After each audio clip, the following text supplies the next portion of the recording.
Hello guys, welcome back to my channel, Aldernation Vlogs. So for today's content, meron tayong ganap for today's video. So ipapakilala ko yung mga kasama ko sa vlog na to dahil siya mag-explain kung ano yung gagawin sa akin about sa foot reflexology. So ito ang ating kaibigan, kabayan, kasawdaliling na si Kenneth. Hi Kenneth! Hello guys, magandang gabi sa inyo lahat. So explain mo naman Kenneth, ano yung gagawin natin sa vlog na to? So for tonight guys, gagawin natin ng foot reflexology si Kuya Aldrin. Ito nga palang foot reflexology is a traditional technique from China na they believe that all the parts of the body is in the foot, like ng brain, stomach, colon, the spine, the neck, the eyes, everything is in there in the foot. So today, para ma-relief natin kung ano man nararamdaman ni Kuya Aldrin, gagawa natin siya ng foot reflexology. Thank you, Kenneth. So madaming benefits, health benefits tong foot reflexology. So isa na nga dun yung sleeping disorder, tapos blood circulation at marami pang iba. But before that, may nakita ko ditong mga tools na gagamitin niya. So tanungin natin si Kenneth kung para saan itong mga tools na to. Kenneth, ito. Yan. Ano to? Etong mga yan yung mga tools guys, pakita natin. Ito yung mga tools. So, first meron tayo ditong essential oil kasi maganda itong essential oil na gamitin. Lalo na kasi pang pa-relieve, we use yung living essential oil. Meron tayong Raven tsaka Valor. And then meron tayong pang trigger point. Ito yung pang massage ko din sa foot, trigger point release. And then itong mga tools na to, this is for gua sha actually. Gua sha Chinese massage technique, which is scrapping method siya. Tanggalin natin yung mga soreness, yung mga muscle scrapping sa mga muscle ni Kuya Aldrin. So, ito siya. Yan. So, Kenneth, shall we begin? Okay, game na. Pero feeling ko kung Texas Chainsaw Massacre ako guys. Yung mga tools niya. So, ayan. Balikan natin yung camera. Start na tayo guys. Ito. So,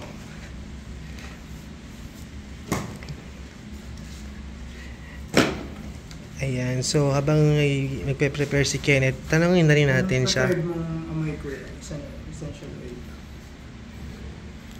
Essential oil. Ito yung essential oil. Tapos ito. Talagang like... Parang ito mas okay sa pangalawa. Oo.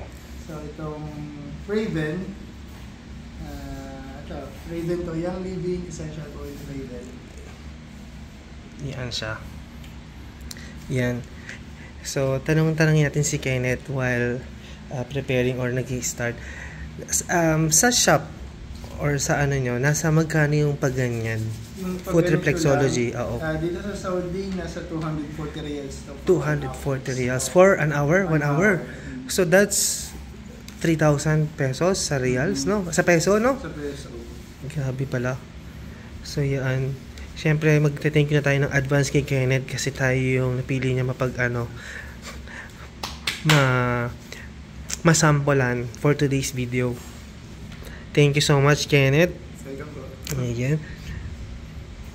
So, gaya nga ng sinabi ko kanina, madaming health benefits yung foot reflexology. Which is maganda yon, yung sleeping disorder, tapos yung blood circulation, constipation.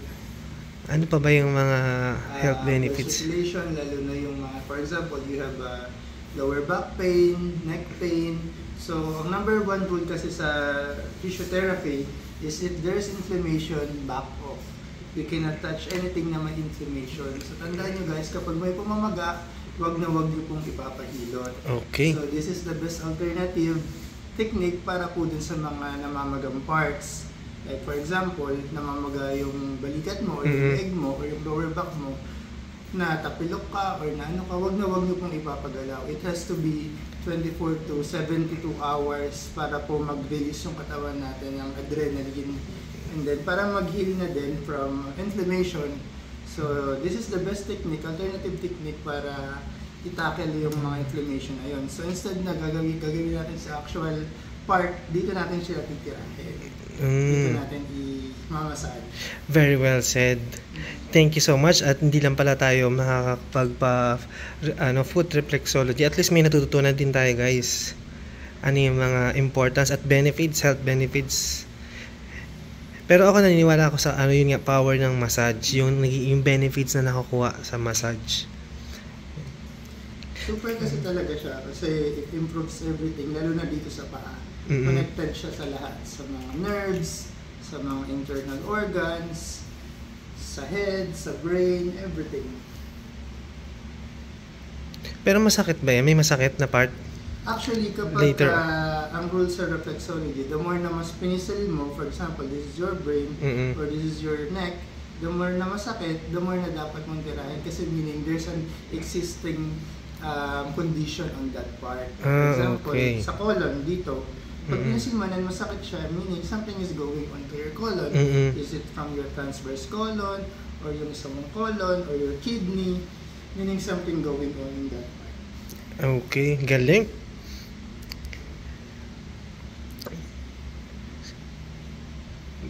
Nakaka-relax naman. Question, so gano'n naman pala katagal yung ganitong ano? Yung standard time niya, it has to be 30 minutes or 1 hour. Okay. Yun. Pero meron akong mga client na ginagawa ko to for 2 hours. 2 hours?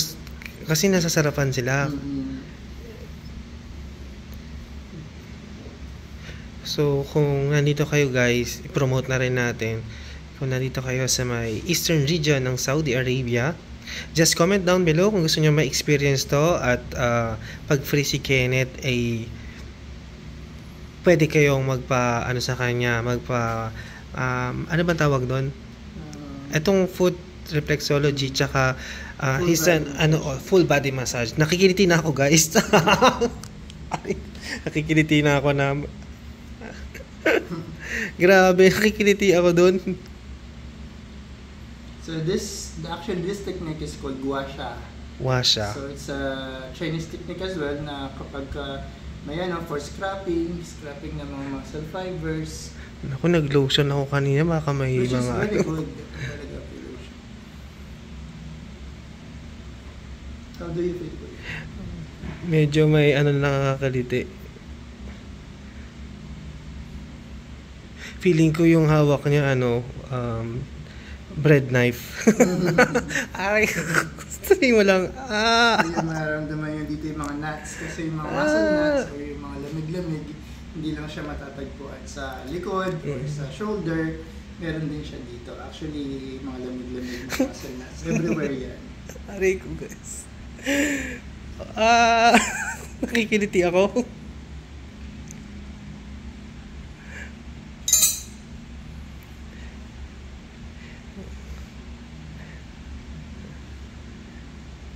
Masarap na nakakakiliti.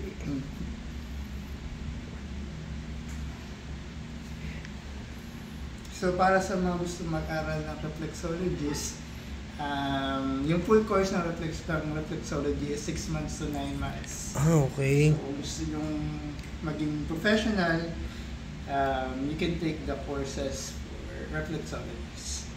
Alright.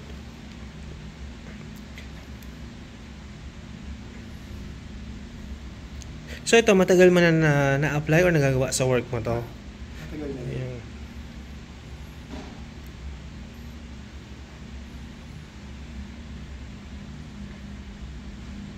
Kasi usually, actually yung mga Saudi, they really like or love this reflexologist kasi nga they keep on sitting on their chair, mga office job sila or those people na working on the field, like aram ko guys na go-work sa field, they wearing safety shoes, so napakasakit din sa paa. So yeah, ito yung isa actually best way to relieve those pain.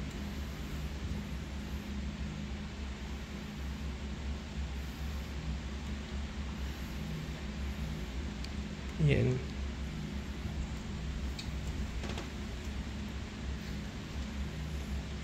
Ang sarap niya guys, may masakit na konti na tapos after ang sarap. So this is yung brain natin, dito siya matatagpuan sa hinlalaki. So, dito yung sinusitis. Dun sa pangalawa? Dito yung eye. Sa eye. So everything that is in here is on the top of our head. And also the technique that I'm using is not just a Swedish or something. I use neuromuscular therapy. So it is the stimulating of your deep tissue technique or the cracking technique.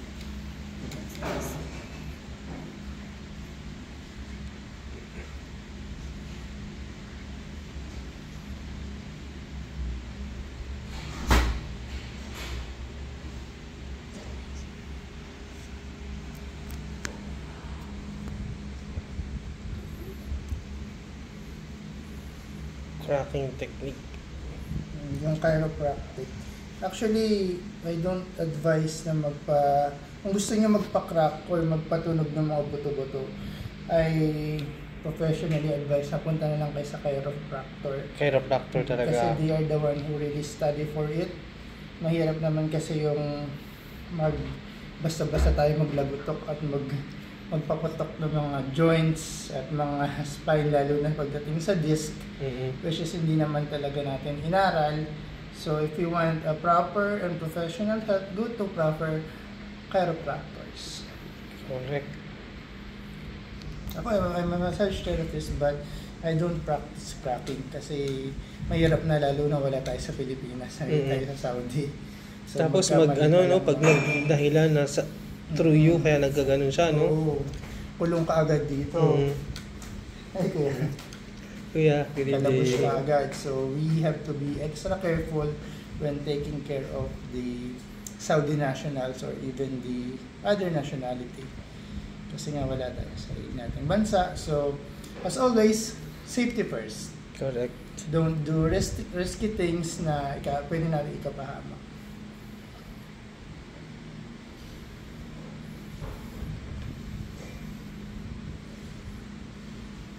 Nakaka-relax. Ano naman mo yun? Oo. May problem ka sa shoulder, do you feel something sometimes parang, in the shoulder? saan ba? Dito ata. Kung nung nagpamassage ako sa Pinas, finokus talaga niya dito sa shoulder. This is your shoulder area. So I feel something strange Ang galing sa naman. shoulder area ni Kuya Aldrich. Ang galing. Totoo nga. May ano ko sa... Diba? Even yung nagpamassage ako sa last vacation, talagang finokus niya sa shoulder ko. Tapos after nun, parang ang sarap sa pakiramdam. Doon wala din ako sinasabi. Alam niya. Kaya nga pagka next vacation ko, babalik ako dun eh. Sa may, Balay de Jacobo sa North EDSA. Yan. Nag-promote pa.